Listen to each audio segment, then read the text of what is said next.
Triple H fera sa première apparition au SummerSlam de l'année 95. C'est Bob Holly qui sera son adversaire. Le match était bien mais sans plus. Triple H finira par gagner le match. Nous sommes désormais en 97. Durant cette année, Triple H va progressivement se détacher de son personnage d'aristocrate pour commencer à former l'une des factions les plus emblématiques de l'histoire de la WWE. Après avoir puni Hunter autour de la première partie du match, Mike Kane se prépare à utiliser sa prise de soumission, le Mandible Claw. Mais alors qu'il était en train d'étouffer son adversaire, Chyna va l'étrangler en utilisant une ceinture. Pendant que les deux catcheurs reprennent leur respiration, Chyna va discrètement donner la ceinture à Triple H, lui permettant ainsi de s'en servir comme point américain. Cependant, Mankind va vite reprendre le dessus.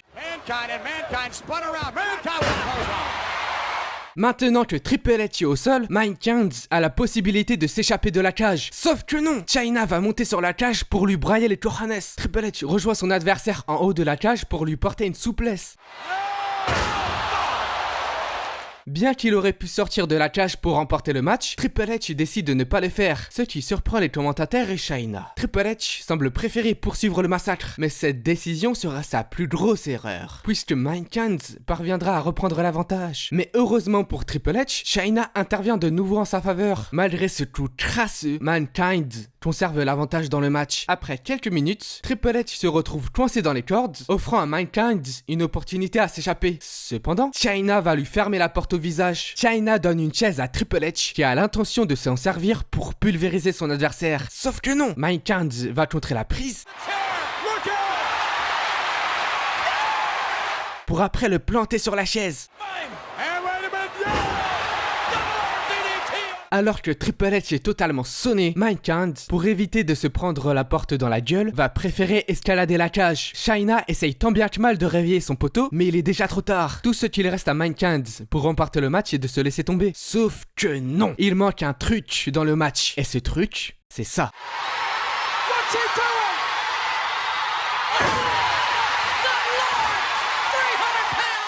C'est un choix assez risqué car cette décision pourrait lui porter préjudice. Tandis que Mankind grimpe de nouveau sur la cage, Chyna tire Triple H vers la sortie, mais de peu, Mankind sera le premier à toucher le sol. Ce qui veut dire que Triple H vient de perdre son premier match au SummerSlam.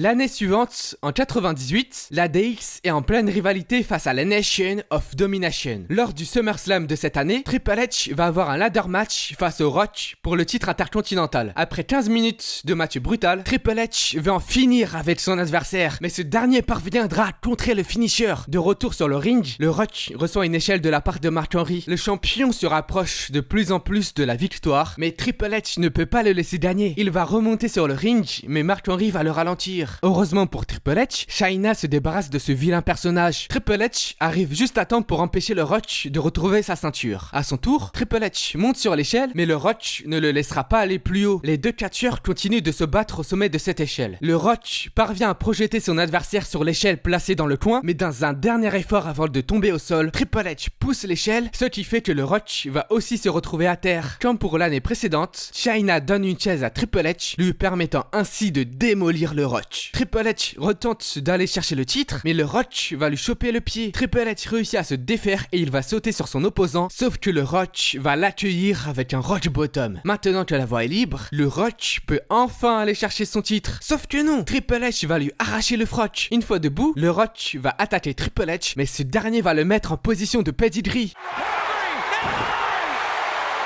Triple H ne dispose pas de suffisamment d'énergie pour aller chercher la ceinture. Alors que Triple H est sur le point de se relever, Mark Henry va lui jeter de la farine en plein dans la face. Triple H ne voit presque plus rien, ce qui va retarder son ascension sur l'échelle. Triple H est sur le point de décrocher la ceinture, mais le Rock finira par venir le rejoindre. Le Rock va le frapper à plusieurs reprises, ce qui lui permettra de reprendre l'avantage. Cependant, Chyna va venir le castrer.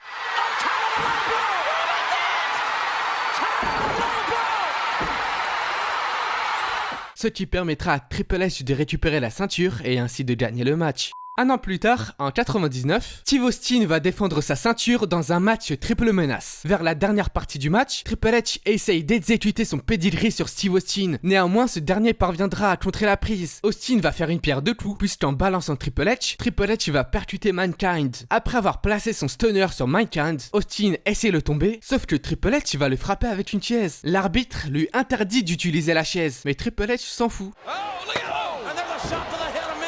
Triple H fait le tomber, mais l'arbitre ne veut pas compter. Face à ce refus, Triple H va se mettre à bouillir. Les deux hommes sont prêts à se battre lorsque soudainement, Shane McMahon va venir s'incruster pour demander à l'arbitre de faire son travail. Cependant, une menace nommée Austin va s'immiscer dans son dos. Austin demande à l'arbitre de le dégager, ce que ce dernier fera avec grand plaisir. Après avoir également stunné Triple H, Austin fait le tomber, mais cette fois-ci, c'est Mankind qui va l'en empêcher. Mankind va vouloir faire bouffer le coin à Steve Austin, mais ce dernier parviendra à renverser la situation. Steve Austin va reculer sans se douter que Triple H est juste derrière lui. Triple H parvient à placer son pedigree sur Steve Austin, mais en plein tombé, Mankind va pousser Triple H, placer son DDT sur Austin, faire le tomber et ainsi gagner la ceinture. Triple H était initialement prévu pour faire le tomber sur Steve Austin, mais Vince McMahon considérait que Triple H n'était pas encore prêt pour avoir une rivalité face à Austin. Cependant, le lendemain à Raw, il gagnera son premier titre mondial en parvenant à battre Mankind. En 2000, Stephanie n'a pas encore pris sa décision finale concernant son futur mari entre Triple H et Kurt Angle, ce qui va mener à une rivalité entre ces deux catcheurs. Comme pour l'année précédente, Triple H se retrouve dans un match triple menace pour le titre de la fédération. Peu de temps après le début du match, Triple H va porter son pedigree sur la table des commentateurs. Kurt Angle vient d'atterrir violemment sur le sol, subissant ainsi une commotion cérébrale. Suite à cet accident, le médaillé d'or va être pris en charge par les médecins, ce qui fera que Triple H et le Rock vont devoir improviser le match. Quelques minutes plus tard, Stephanie se rend vers le ring. Après une tentative de tomber qui n'aboutira pas, Triple H va demander à Stephanie d'aller chercher la ceinture, ce qu'elle fera, mais en voulant frapper le Rock, elle va accidentellement percuter Triple H. Le Rock va tenter de tomber, mais ça ne marchera pas. Stephanie embrouille le Rock. Tel un homme des cavernes, il va l'attraper par les veuches. Profitant de son dos tourné, Triple H va lui placer un coup dans les burnes. Étonnamment, 15 minutes après sa mésaventure, Kurt Angle fera son retour dans le match. Kurt Angle distrait le Rock, ce qui permettra à Triple H de lui porter un pedigree. Triple H va tenter le tomber, mais Angle va le tirer hors du ring pour après le propulser dans l'escalier. Angle fait le tomber sur le Rock. Sans succès. À un moment du duel entre Angle et le Rock, Angle va vouloir projeter son adversaire, mais ce dernier parviendra à contrer la projection. Au même instant, Triple H revient sur le ring, ce qui fera qu'Angle va le percuter. Kurt Angle reprend l'offensive, mais le Rock contre son attaque en le Rock bottomant. Le Rock essaye de faire le tomber, mais Triple H va le tirer. Triple H s'occupe du Rock, puis il demande à Stephanie de lui ramener le Sledgehammer. Stephanie glisse le Sledgehammer entre Kurt Angle et Triple H. Kurt Angle sera le premier à se saisir de l'arme, mais Stephanie semble lui faire signe de ne pas l'utiliser dans le feu de l'action. Triple H va accidentellement frapper sa future épouse. Triple H va se préoccuper de son état, mais en se retournant, il va se prendre un coup de marteau. Triple H et Stephanie sont totalement KO. Kurt Angle tente alors de faire le tomber, mais le Rock va le gêner dans sa démarche. Le champion lui envoie une grosse tatane, ce qui le fait valser par-dessus la troisième corde. Maintenant que la voie est libre, le Rock met son people elbow, fait le tomber sur Triple H et ainsi conserve sa ceinture. En 98, Shawn Michaels va se blesser le dos durant un casse-tête match. Cet événement va le contraindre à mettre sa carrière en pause. 4 ans plus tard, en 2002, il va vouloir relancer sa carrière en entamant une rivalité face à Triple H. Rivalité marquée entre autres par ce match, considéré par de nombreux fans comme étant le meilleur match de Triple H à SummerSlam. Dans la première partie du match, Michaels va prendre énormément cher, parce que Triple H vise l'endroit où Michaels avait été blessé auparavant. He will see Shawn Michaels in a wheelchair. Poor Shawn is like in a torture chamber. I wish Shawn Michaels would just give it up here. Just give it up, Shawn. Triple H va vouloir mettre un énième coup de chaise, mais en utilisant son Switch Chain Music, Michaels réussira à inverser la tendance. Les rôles sont désormais inversés, car c'est dorénavant Triple H qui va prendre tarif.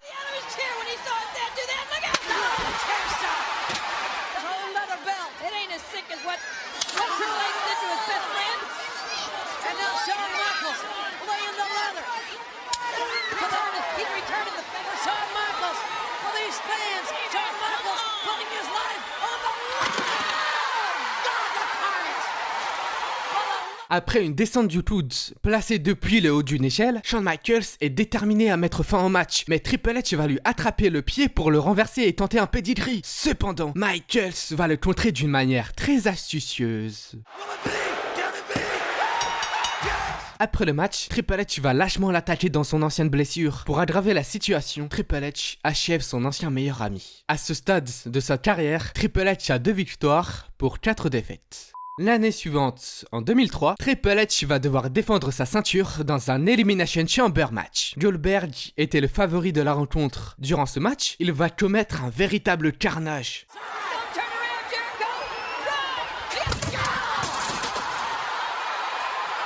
À lui seul, il va éliminer Randy Orton, Chris Jericho ainsi que Shawn Michaels. Maintenant que tous les catcheurs sont éliminés, il attend que le champion sorte de sa cellule, mais Triple H ne semble pas vouloir bouger. Ric Flair essaye de maintenir la porte fermée, mais cela ne servirait pas à grand chose. Triple H va salement se faire malmener. Après un petit massacre, Goldberg est en position de spirage. Sauf que Triple H va lui porter un coup de sledgehammer dans le crâne, ce qui lui permettra de faire le tomber et ainsi de conserver sa ceinture. Triple H peut remercier Flair pour lui avoir donné son arme. Une fois le match terminé, les membres de l'Évolution, tels des hyènes, vont sauvagement l'attaquer.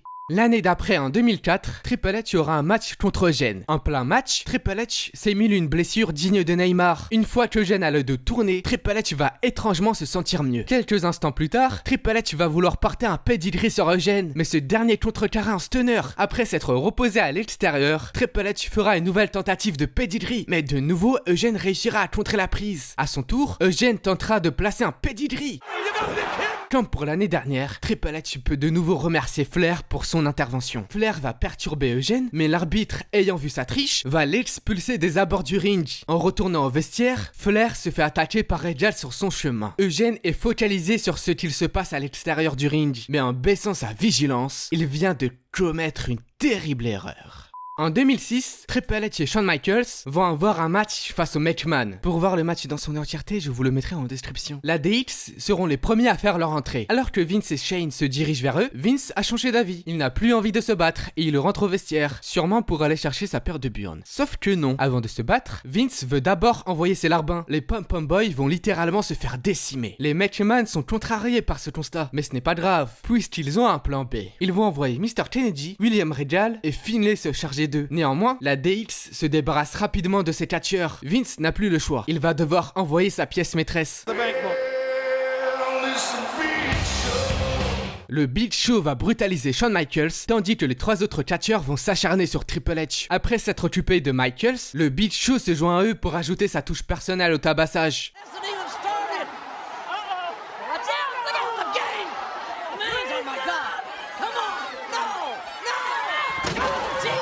Maintenant que la DX est mal en point, le match va pouvoir commencer. Pendant la première partie du match, les McMahon s'amusent en prenant Michaels pour en jouer, mais ils risquent de le payer très cher. Après avoir subi plusieurs minutes de tabassage humiliatif, Shawn Michaels revient dans le match. Cependant, Triple H n'est pas encore en place pour faire le changement. Après plusieurs secondes au sol, Michaels parviendra à faire le tag. Triple H va littéralement se déchaîner sur les McMahon. Alors que Triple H est sur le point de placer son pedigree, le général manager d'Umaga distrait l'arbitre, permettant à Umaga de placer son Samoan Spike sur Triple H. Shawn Michaels est sur le point de subir la même chose. Mais Kane, son rival du moment, ne va pas laisser Umaga commettre ses agissements. Après avoir repris connaissance, Vince McMahon va tenter le tomber.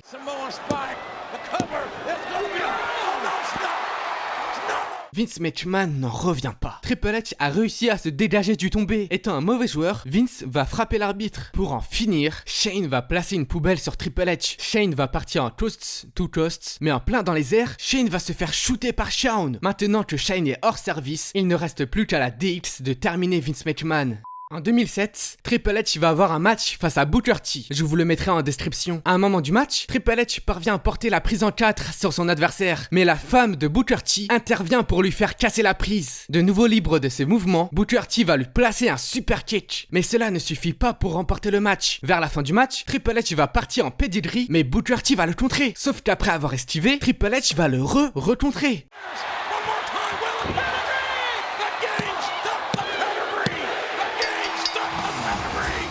L'année suivante, en 2008, Triple H va devoir défendre sa ceinture face au Great Khali. Peu de temps après le début du match, Triple H va se faire prendre dans le Vast Whip. Néanmoins, il réussira à s'en sortir. Vicieusement, Triple H va s'en prendre aux appuis du géant. Pour récupérer, le challenger va à l'extérieur. Triple H va aller le rejoindre, mais Khali le réceptionne avec une grosse tatane dans la gueule. Khali va continuer le tabassage durant plusieurs minutes. Après un contre de la part de Triple H, Khali se retrouve ligoté dans les cordes. Triple H va se rapprocher de lui, mais il ne va pas recevoir un très bon accueil. Khali est libéré par l'arbitre et son manager. Le champion le place en position de pedigree, mais le challenger parvient à contrer la prise et il va aller le chercher à l'extérieur. Sauf que Triple H ne va pas se laisser faire. Triple H va vouloir prendre la hauteur sur Khali, mais une fois de plus, il va se faire réceptionner par une grosse tatane. Une fois de retour sur le ring, Khali applique de nouveau sa soumission, donnant l'impression que le match touche à sa fin. Cependant, super Triple H n'a pas dit son dernier mot. Khali parvient à refermer la prise, néanmoins, Triple H va de nouveau frapper ses appuis. La douleur pousse Khali à lâcher sa soumission pour se débarrasser de son adversaire. Khali repart à l'attaque, sauf que Triple H esquive et met fin au match en portant son pedigree. Triple H vient de faire une remontada. Il est désormais à 7 victoires pour 4 défaites. En 2009, Triple H s'associe de nouveau à Shawn Michaels pour faire face à la Legacy. Lors de l'édition de 2009, HHHBK obtiendra un match contre Cody Rhodes et Ted DiBiase. Le match sera disponible en description. Dans la première partie du match, DiBiase va se faire dominer par Triple H. Étant en difficulté, il va préférer faire le changement. Après avoir dégusté le genou de Triple H, Cody Rhodes gifle Shawn Michaels, exprimant ainsi sa volonté de se mesurer à lui. Sa demande finira par être accordée. Après une esquive, il va de nouveau gifler Michaels, ce qui va profondément l'agacer. Après l'avoir tabassé, Michaels va lui mettre une tarte. Afin d'éviter de se prendre un switch in music, Cody Rhodes fuit le combat. Vers la fin du match, Cody part en descente du coude, mais Michaels parvient à l'éviter, pour après lui aussi se positionner sur la troisième corde. Cependant, Cody Rhodes le déséquilibre, lui faisant ressentir ainsi une douleur au niveau des rubs. Cody veut emmener son adversaire en souplesse, mais ce dernier parviendra à le repousser. Maintenant que Cody est au sol, Shawn Michaels se prépare à se jeter sur lui. Cependant, Cody Rhodes a eu un bon réflexe en se protégeant avec ses genoux. Rhodes fait un tombé qui n'aboutira pas. Cody veut partir en crossroads, mais il se fait contrer par une prise en 4. Alors qu'il est en train de véritablement souffrir, son partenaire intervient pour le libérer. Au vu de cette énième intervention illégale, Triple H va se ramener pour le mettre en position de pedigree. Néanmoins, Cody viendra l'aider.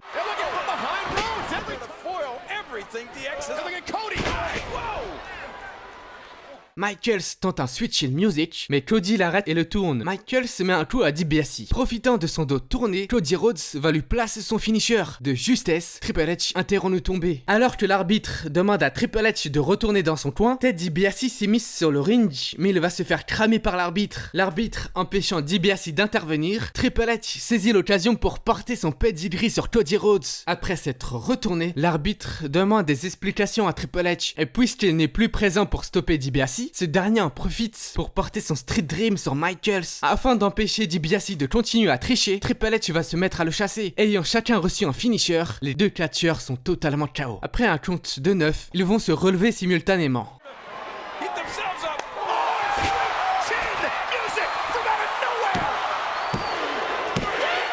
Pour le prochain et dernier match, nous faisons un saut dans le futur de 4 ans. On se retrouve en 2012. Triple H va devoir affronter l'un des catcheurs les plus brutaux dans un match sans disqualification. Je vous mettrai le match en description. Dès le début du match, Brock Lesnar va vouloir casser le bras de Triple H, mais Triple H va rapidement rompre la prise. Une fois libéré, Triple H va projeter Lesnar par-dessus la troisième corde. Lesnar remonte sur le ring, mais Triple H va de nouveau le faire passer par-dessus la troisième. Ces sorties expéditives vont profondément l'énerver. Après l'avoir sévèrement tabassé,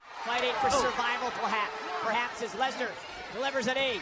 And again, with the bad arm. The bad arm wrapped around. Lesnar repart en soumission. Tel un vicieux personnage, il va augmenter la pression en cédant des cordes. Au fil de la rencontre, Brock Lesnar continue à travailler le bras de son adversaire. Dans la dernière partie du match, Triple H va tenter un pedigree, mais Brock Lesnar le soulève pour l'emmener en F5. Cependant, Triple H va se sortir de la prise pour après retenter un pedigree.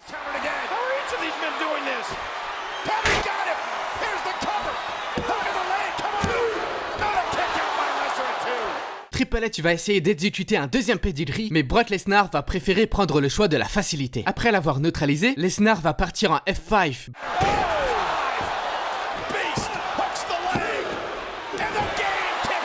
Brock Lesnar et Paul Heyman sont dans l'incompréhension. Une fois de plus, Brock Lesnar va repartir en soumission. Triple H va aller se réfugier dans les cordes, mais le match étant un match sans disqualification, l'arbitre ne peut pas le libérer. Triple H change de stratégie. En frappant Lesnar à de multiples reprises, il parvient à se libérer de la soumission. Alors que les deux catcheurs se relèvent, Triple H va lui placer son finish. Triple H tourne son adversaire pour faire le tomber, mais dans la rotation, Lesnar se saisit de son bras. Brock Lesnar est très intelligent. Je pense qu'il s'est volontairement laissé prendre le pedigree guiderie pour après surprendre son adversaire en soumission. Si c'est bien le cas, sa stratégie est assez risquée car il aurait pu ne pas se dégager du tombé. N'ayant plus assez d'énergie pour se défendre, Triple H finira par abandonner. 10 ans après avoir perdu son match face à Michaels, Triple H vient de subir une nouvelle défaite. Ce qui nous fait un total de 13 matchs pour 8 victoires et 5 défaites. Triple H est le 3e catcheur à avoir le plus de victoires à SummerSlam. Let's see who AAA is. AAA, you there? Yes. Do you have a video? Hello.